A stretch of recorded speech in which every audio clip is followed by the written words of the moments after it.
देखिए, भोजन करने के आधार पर यानी कि खाने के आधार पर जीवों को 3 भागों में बाँटा गया है। देखिए, एक होता है शाकाहारी जीव, एक होता है मांसाहारी जीव और एक होता है सर्वाहारी जीव। तो एक-एक करके हम तीनों को समझते हैं कि किसे शाकाहारी कहते हैं, किसे मांसाहारी कहते हैं और किसे सर्वाहारी कहते हैं। तो सबसे पहले हम समझते हैं कि शाकाहारी जीव किसे कहते हैं, जिसको अंग्रेजी में कहा जाता है वेजिटेरियन। तो वे जीव जो केवल पेड़ पौधों को खाते हैं उसे शाकाहारी कहते हैं। वैसा जीव जो केवल पेड़ पौधों को खाते हैं उसे शाकाहारी कहते हैं। और इसमें जैसे में आता है बकरी, गाय हो गया, भैंस, घोड़ा, हाथी, बंदर, ये सब जो जीव हैं वह शाकाहारी जीव हैं। देखिए, शाकाहारी जो जीव होता है ना, वह मांस नहीं खाता है। वह जो भी खाता है वह पेड़ पौधे से होने वाले या तो अनाज खाएगा या फिर पेड़ पौधों को खाएगा। तो यही जो उसका मुख्य पहचान है कि वह मांस नहीं खाता है। और केवल खाने से ही नहीं होता है, उसका जो सिस्टम बना होता है शरीर का, वह इस प्रकार से बना होता है कि वह मांस को नहीं पचा सकता है, वह मांस खा ही नहीं सकता है। अब कोई मान लीजिए आदमी है, ठीक? अब वह क्या है कि मांस नहीं खाता है और वह कहेगा कि मैं शाकाहारी हूँ, वहाँ तक तो ठीक है।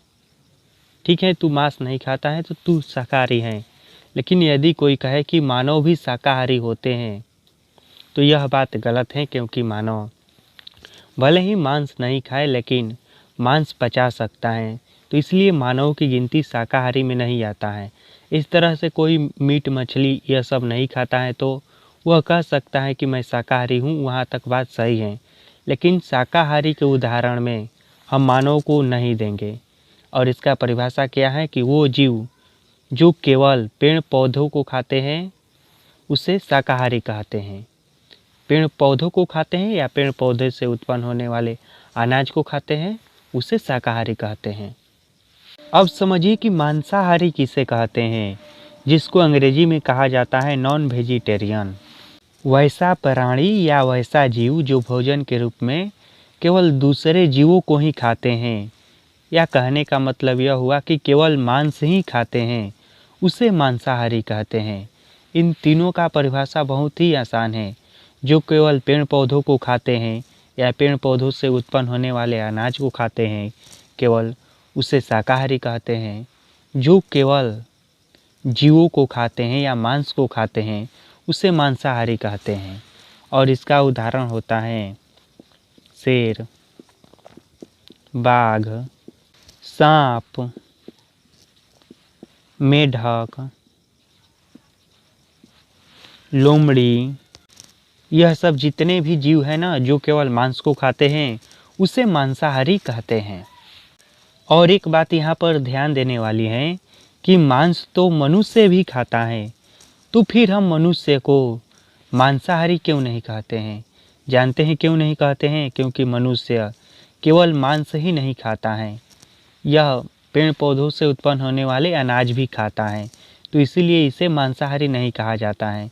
मांसाहारी केवल हम उसी जीव को कहेंगे जो केवल मांस ही खाएगा, उसके अलावा कुछ नहीं खाएगा, तो उसे हम मांसाहारी कहते हैं।